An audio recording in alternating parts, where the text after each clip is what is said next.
Watch this. I ask a chat assistant to check my calendar, and it actually does it. Real code runs, and a real answer comes back. The thing that lets it reach out like that is a protocol called MCP, and right now, nearly every serious AI tool speaks it. Here's the part that got me. You can build your own MCP server, not next year, today, in an afternoon, not a framework, not a service you rent. About 20 lines of Python, and an AI can call your code directly. MCP stands for Model Context Protocol, an open standard Anthropic released back in November 2024. The one-line pitch is that it's USB-C for AI, one standard port, and any tool plugs into any model. Before it, each AI app needed a hand-built integration for each tool. 10 apps and 10 tools meant 100 fragile connectors. MCP turns that multiplication into addition. Build your server once, and every client that speaks the protocol can use it. So let's build one from an empty file and watch the whole protocol from the inside. Every MCP setup is just 3 parts: a host, the app you use, like Claude Desktop, a client living inside it, and the server. That's the piece you build. The client and your server talk over JSON-RPC. Ignore the scary acronym, it's just typed messages passed back and forth. One side sends a request that says, call this function with these arguments. The other sends back a result or a clean error. Predictable, boring, and easy to debug, which is exactly what you want sitting under an AI. Here's a real message on the wire. A tiny blob of text, method, tools/call, the name of the tool, get weather, the arguments, city, Tokyo. Your server runs the matching function and answers with the forecast, wrapped in the same shape. No binary format, no magic. Text goes in, text comes out, and you can read every single line of it. And this idea isn't new. Code editors solved the same headache years ago with the language server protocol. Write one language server, and every editor suddenly understands your language. MCP is that exact trick, pointed at AI.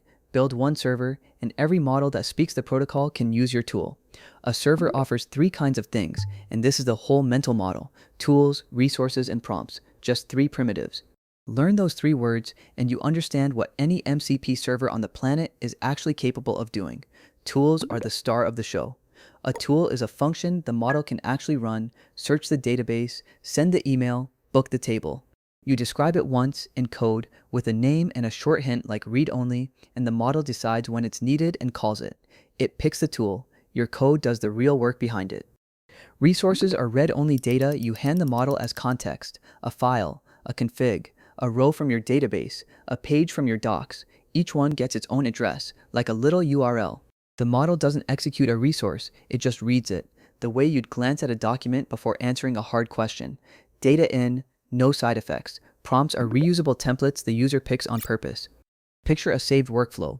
Review this pull request the same careful way every time, or draft a release note in the house style. The server ships the template. You trigger it from a menu, the model fills in the blanks, and nobody retypes the same instructions again. And the channel runs both directions.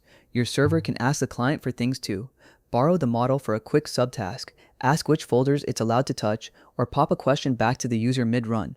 Those 3 are sampling, roots, and elicitation. The server isn't only answering, it can ask, okay, let's actually write one. One command installs the SDK, one import at the top of the file. We'll use FastMCP, the Python library that handles all the protocol plumbing for you, so you can think about your tool instead of the wire format. Here's a complete working tool. You write an ordinary Python function that adds 2 numbers, nothing special about it. Then you put mcp.tool on the line right above it. That one decorator registers your function with the server as a callable tool, generates its schema, and wires up the validation. There genuinely is no step 2, and this is the part one actually love. Your type hints and your docstring become the tool's schema automatically. The model reads that schema to learn the tool's name, its arguments, and what it's for, so it knows exactly when to reach for it. You wrote a normal comment, and you got a typed, documented API for free. 2 lines at the very bottom start the whole thing. You call mcp.run, and your server is live, listening on standard input, waiting for a model to connect and start calling. That is a finished, working MCP server, and it fits in one small file you can read from top to bottom in a minute. Adding a resource or a prompt is the exact same move, a function with a different decorator sitting on top of it. The pattern simply repeats. Write one tool, and you already know, from muscle memory, how to write all 3 of the primitives. The whole API is that consistent. Before you wire it into anything, test it in the MCP Inspector, a small built-in tool that connects to your server, lists every tool you exposed, and lets you call each one by hand and watch the response. If it works there, it will work the same way inside a real client. One piece left: how the client and the server actually reach each other. There are two standard transports, and picking the right one for your situation is honestly most of the deployment story. One is for local, one is for remote. The first is stdio, for servers running on your own machine. The client literally launches your script as a subprocess and talks to it through standard input and output. No network, no ports, nothing to configure. The perfect fit for local tools that read your files or poke at your own database. The second is Streamable HTTP, for remote servers that other people reach over the web. It replaced the older server-sent events approach in the 2025 spec, and it's what you deploy when your server lives in the cloud behind a real address with authentication sitting in front of it. To hook your server into Claude Desktop, you add a few lines to one JSON config file, pointing it at your script. Restart the app, and your new tool shows up right there in the interface, sitting in the Models menu, ready to be called the moment it's useful. Then you just ask a normal question. The model spots your tool in its menu, decides it needs it, calls it with the right arguments, and reads the answer back to you in plain English. The loop closes, and it feels like magic, right up until you remember you wrote every single step of it. And here's the real payoff for your afternoon of work.